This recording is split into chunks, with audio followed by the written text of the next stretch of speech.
Yeah, what was the question?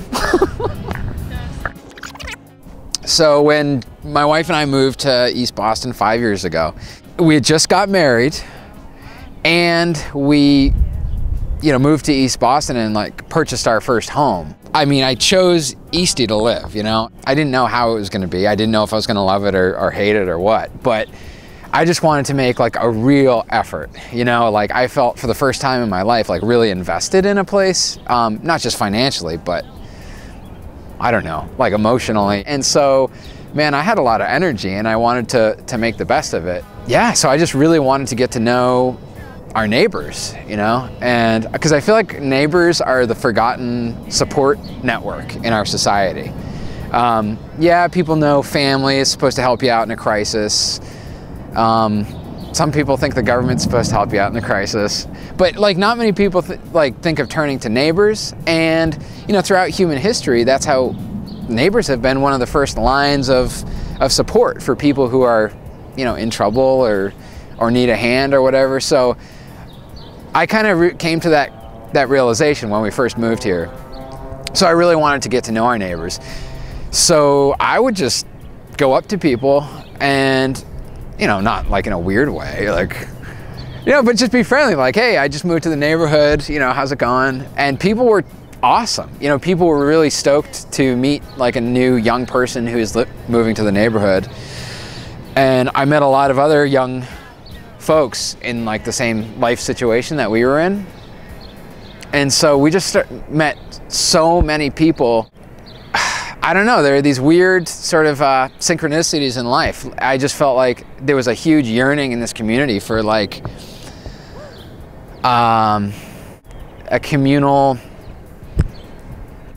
community. Well, it's interesting because Eastie does not have a lot of like cool places to hang out. There's not a lot of bars here. There's not a lot of nightclubs. So in a way, that lack of places to hang out actually forced us to be like open up our houses to each other, and like Juliet and I found ourselves like having people over for dinner, and we'd never really done that too much before, like we'd always go out and meet people for a drink or something, but instead, I mean, there wasn't really any place to do that here, so we'd have people over, and then people would have us over. And we just started being like, there's a lot of us who all enjoy hanging out together.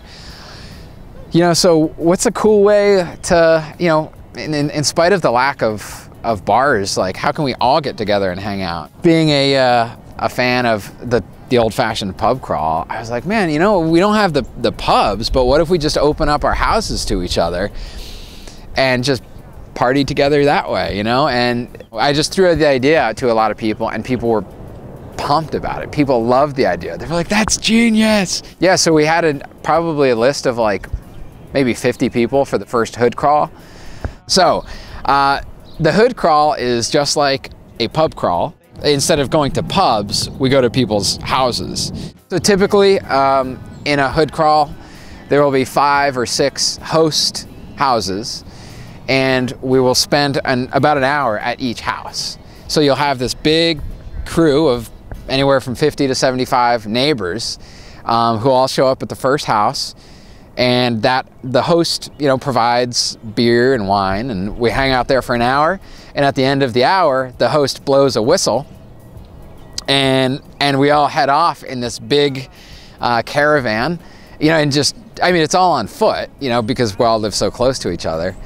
So we all go on this massive parade to the next house and hang out at the next house for an hour. It usually starts around 7 o'clock, 7:30, and ends. The last house, you have to be brave to be the last person to host, because even though we say it's only an hour, the last house, nobody wants to leave by the end because everybody's having so much fun. So it'll end, it's supposed to end around 11:30, but it'll end around 1, 2, 3, 4, something like that.